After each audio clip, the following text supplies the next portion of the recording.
এই রান্নাটা একবার করলে কিন্তু তোমরা বারবার করতে চাইবে, আর যারা এই শাকটা খানো তারাও কিন্তু এর প্রেমে পড়ে যাবে। তো চলো আমি কিভাবে এটা তৈরি করছি দেখো।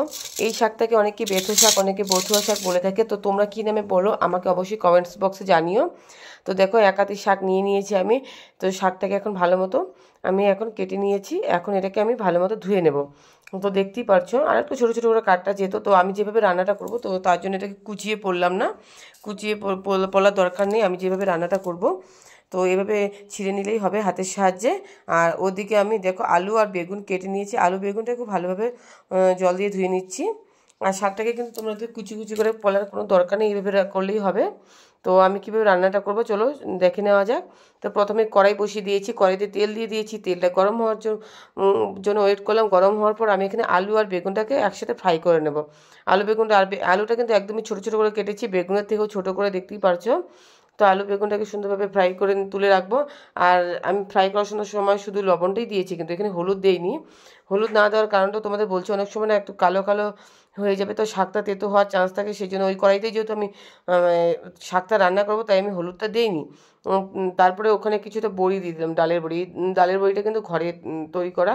তো বেশি দিইনি, 4-5টা দিয়েছি, যেহেতু আমরা দুজন মাত্রই মানুষ, আমি আর আমার হাজব্যান্ড। তো আমি ডালের বড়িটা খাই না সেরকম, আমার হাজব্যান্ডই খায়। তো 4-5টা দিয়েছি। আর এখানে এরপর ফোড়ন দিয়ে দেবো। ফোড়নের জন্য আমি এখানে দিয়ে দিলাম 2টো শুকনো লঙ্কা আর কালো জিরা আর কয়েকটা চেরা কাঁচা লঙ্কা। আর হচ্ছে আমি সরষের তেল দিয়ে রান্নাটা করছি। আগে ফ্রাই করার সময় সাদা তেল ইউজ করেছিলাম, পরে সরষের তেল দিয়ে দিলাম কিছুটা। এখন শাকটাকে খুব ভালোভাবে ধুয়ে নিচ্ছি। শাক জানোই তো ভালো মতো ধুয়ে জল ঝরিয়ে নিতে হয়, কারণ শাকের মধ্যে অনেক রকম ধুলোবালি থাকে। আর এইসব শাকে তো একটু বেশি থাকে ধুলোবালি। তো সেই জন্য শাকটাকে ভালো মতো আমি ধুয়ে নিলাম, জলটাও ঝরিয়ে নিয়েছি। এখন এই শাকটা এর মধ্যে দিয়ে দেবো। আর ওদিকে ফোড়নটাও দেখো হয়ে এসেছে। তারপর আমি শাকটা দিয়ে দিলাম। শাকটা দিয়ে এর মধ্যে এখন আমি একটু হলুদ আর লবণও দিয়ে দেবো পরিমাণ মতো। আর শাক রান্নার সময় কিন্তু মানে লবণটা একটু বুঝে শুনে দিতে হয়, কারণ শাক জানোই তো দেখতে অনেকটা লাগে, কিন্তু রান্না করার পর সেটা কমে যায়। তো লবণটা বেশি হওয়ার চান্স থাকে, তাই একটু বুঝে শুনে লবণটা দেবে। পারলে কম করেই দেবে, পরে আরেকবার দেওয়া যাবে, কোনো অসুবিধা নেই চেক করে, কিন্তু লবণটা ঠিক মতো বুঝে শুনে দেবে। দেখো শাকটা দেওয়ার পরে কতগুলো শাক ছিল দেখো, দেখতে দেখতে কমে যাচ্ছে, দেখতেই পারছো তোমরা চোখের সামনেই। তো এখন দেখো শাকটা থেকে জল ছেড়ে আসবে। তো আমি ভালো মতো এটাকে 4-5 মিনিট এভাবে কুক করে নিলাম। লবণ আর হলুদটা দেওয়ার পর 4-5 মিনিটের মতো কুক করে নিলাম, এভাবে নাড়াচাড়া করে করে। আর ওইদিকে এখন আমি এর মধ্যে আমি দিয়ে দেবো হচ্ছে আগে থেকে ফ্রাই করে রাখা আলু, ডালের বড়ি আর বেগুনটা 5 মিনিট পর দিয়ে দিচ্ছি, 5 মিনিট কুক করে নেওয়ার পর। দেখো এখন আলু, ডালের বড়ি আর বেগুনটাকে এই শাকের সাথে ভালো মতো মিশিয়ে নিচ্ছি সুন্দর করে।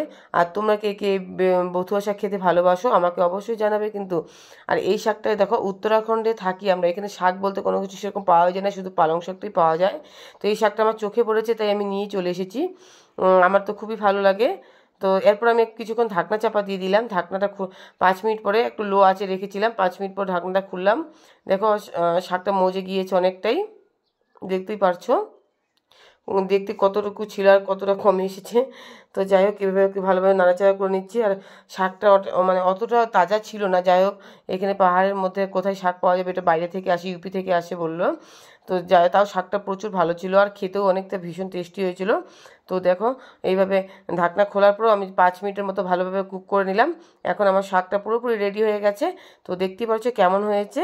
আর যারা ইউটিউব থেকে দেখছো অবশ্যই আমার চ্যানেলটাকে একটু সাবস্ক্রাইব করে দিও। আর যারা ফেসবুক থেকে দেখছো তারা একটু লাইক, কমেন্ট, শেয়ার করে পাশে থেকো। আর এরকম নতুন রেসিপি আরও দেখাবো তোমাদের।